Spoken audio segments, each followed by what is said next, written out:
Hello, welcome to Working Dragon Mystic. I'm Drake. Today I'd like to take a little chance to sit down and talk about keeping a magical journal, why you would do it, and some ways to do it.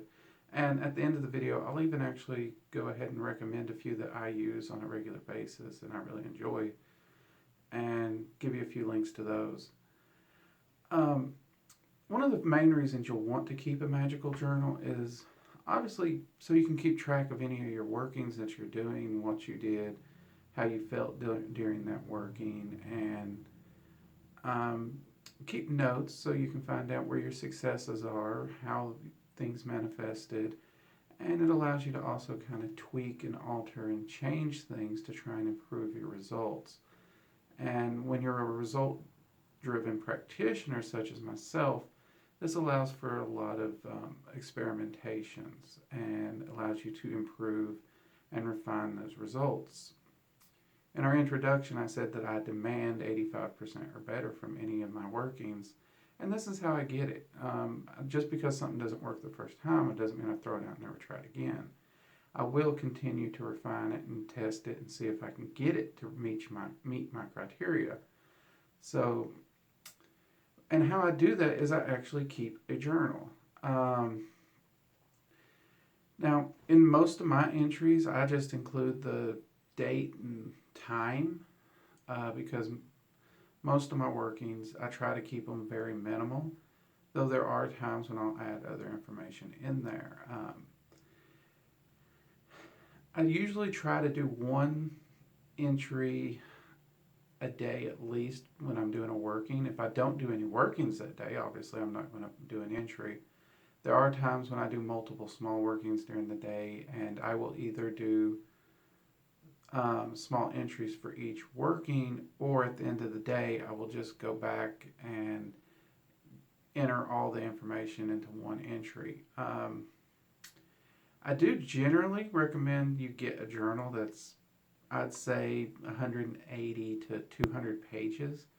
This allows for someone who keeps a journal daily to use the same journal for close to a year. I've had some journals, they've lasted me well over a year because the entries I made were so small, or I was using multiple journals and its entries just did not fill it up as quickly.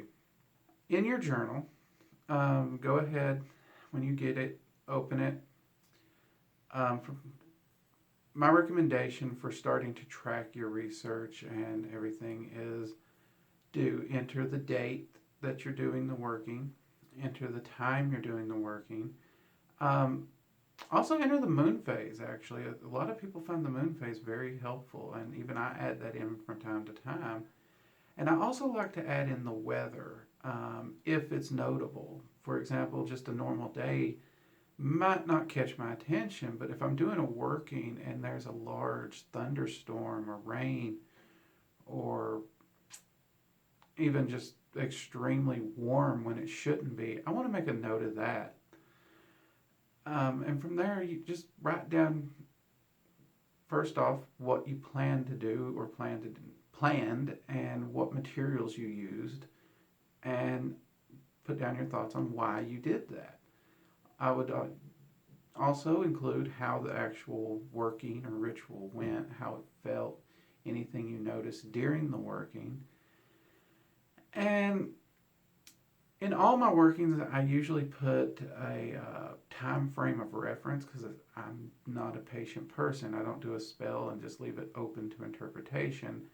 I usually put, I need this to manifest in 2 weeks, 3 weeks, a month. I rarely go over 2 to 3 months in a working where I expect results. That's me. I like to push it. People say don't put a limit on it. I want results. I'm going to put that limit on it. But that's up to you. And move on at that point. Now, I also like to come back and review my journals on a regular basis. And I usually do this 2 to 4 times a year. And I actually do it at the solstice and the equinoxes. That's when I love to go back and read how that quarter of the year's research has gone. and make any additional notes that I've seen throughout the year that may not have been apparent at that time.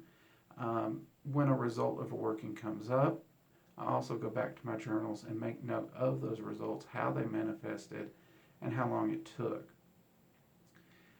And I find this to be extremely important because you can then go back, not only track your progress as a practitioner, but you can track your research and really see what's worked best and use that to refine your practice to improve and grow.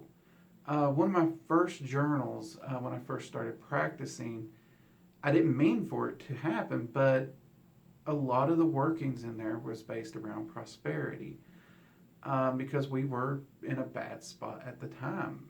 And if you go back and look at that journal now, you can actually see the workings that I did, how I did that, and you can literally draw a graph to those workings and the prosperity in mine and my wife's life growing at a rapid exponential pace to where we are today.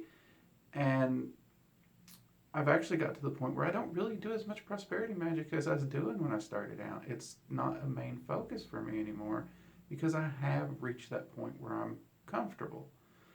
Though I am probably going to have to start doing it again because I'm starting a lot of projects like this and other things to try and help other people get this knowledge that the projects are costing money. I got more money going out for these.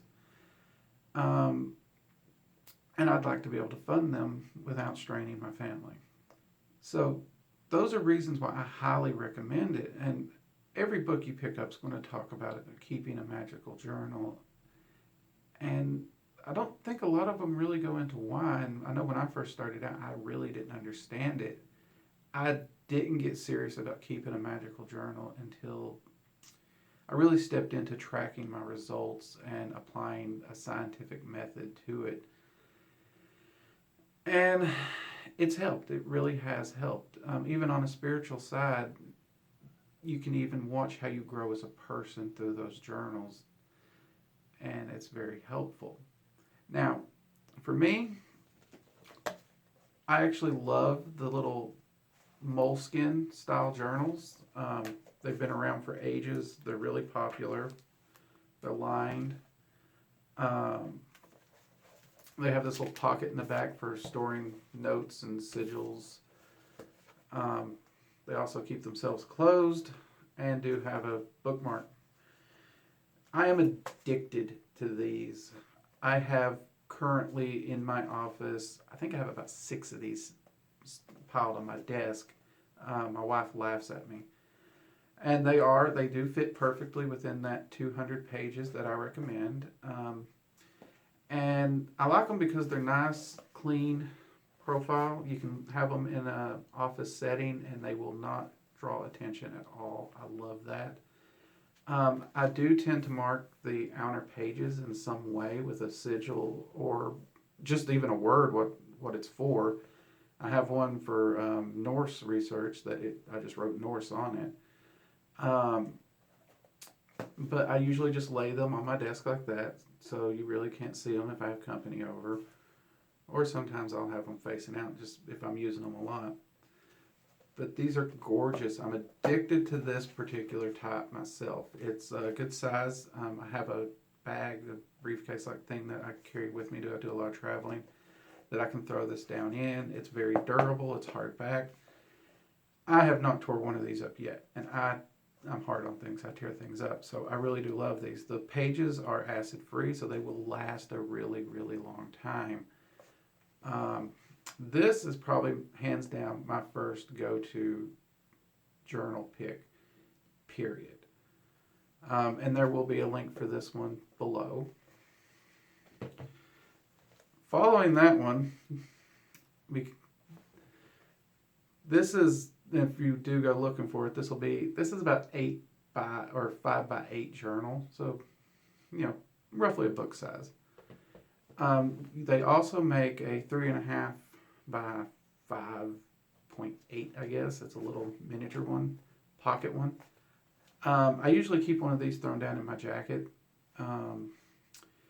for taking notes on the go. I don't really use it for full journaling because I have crappy handwriting. I can't write small. But it's literally the same thing, just smaller. And I use this for on-the-go note-taking with clients and students when I'm not in my office. These are wonderful for that. And if I know people who actually keep these as full journals. They can write small enough. My wife's one of them, actually. If I'm not mistaken, yes, I grabbed hers. This one's not mine. I actually grabbed hers. Mine's still in my coat. So hopefully she don't kill me for that. But this is a wonderful way to do it, and it's nice, low, compact. And if you have a travel halter, these usually fit down in those nicely if you're a practitioner who is on the go. Now, I'd be doing a disservice if I didn't show at least one of the old style traditional journals. These are gorgeous. I do occasionally keep these. I usually keep them for special occasions. They come with a cord usually wraps around them to close them. Sturdy leather. And the pages, this one has yellowish colored pages. I don't know how this particular one doesn't have anything that says like acid free or anything like the Moleskine guarantees. But these are gorgeous, decorative, old school looking journals, and they're fairly priced. I actually tend to love these for gifts or for special things, like if I'm keeping very specific notes on something and I want to set it aside from everything else and just, I don't know, make it look fancier for whatever. I've done that before with working with a deity or something. I got one of these where I actually put all that working directly into something like this to set it aside from my other workings. But there's a lot of people who use these as their everyday journals, book of shadow, grimoire, whatever you want to call it. And they are really gorgeous, and they do last. So this would be another one of my recommendations. There will be a link for one of these below too. These old style ones are really, really nice and durable. And this one is about the same size as a Moleskine. It's a little thicker, but it would still easily fit in a backpack or briefcase, or for you ladies, a purse. So that's also a good one. Now, some people love the little decorative journals. These are nice. I like them. They're not lined. This one here actually has blank pages, and it's relatively small. I'd say it's maybe a 5-inch journal, 5-6. I don't know the measurements on this one, I'm sorry. But these are nice. This particular one does have the little bookmarker. And these are great. I like these because they're blank. You can draw sigils on them real easy. There's no lines interrupting the sigils or whatnot. This one here is actually, I use this for my rune notes. So I've been working more and more with runes. I love working with runes, have for years, but I've been starting to dive deeper into them, and I wanted to take more in-depth notes. And I set this aside as a kind of travel, I guess you'd call spellbook or grimoire, to use with my runes anytime I'm on the go. That's why I chose the smaller one. This one is hardback and durable. For me, that's a big thing. I tear things up. Finally, we have the 9.5 by 7.5 usually. These are the bigger style journals our fathers might have had. A businessman would keep on his desk or something. This one was a gift. I did actually try to find a link for one like this. I cannot. And my friend who gave this one to me does not remember where she got it. This one is lined. It's really well put together. She actually got me this for mead recipes.